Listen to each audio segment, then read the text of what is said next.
Cemalımni ko'rib oyning qizi ekan bu dedi.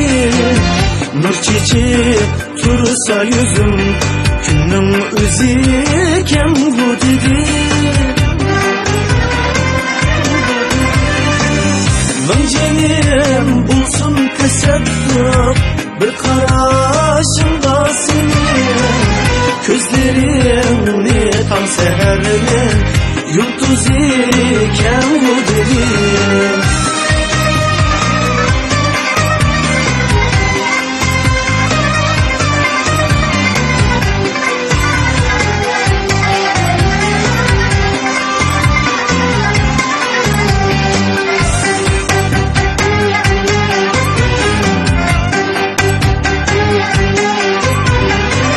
Sözlerim baldın lezzet, encür misali şümeli.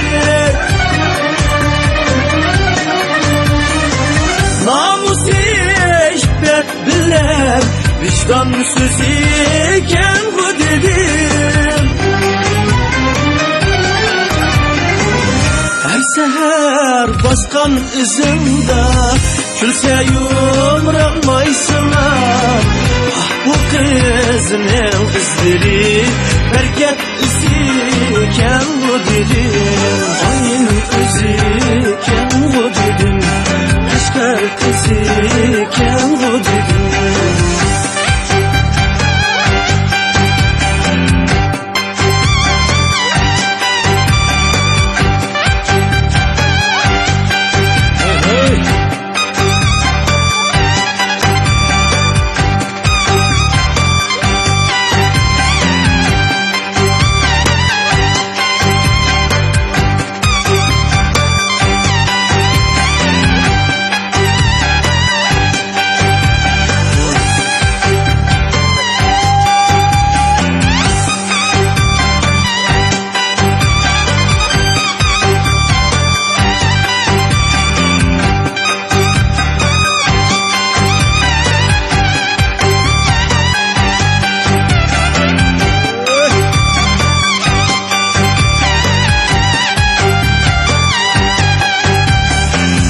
Akşimi toldek egilsem kitabımın üstüge.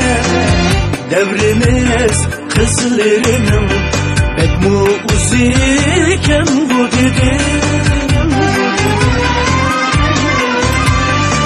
Her şirkende senin sazın bilen akşamımın. Sormay taptım etim Kaşkar kızı iken bu dedim.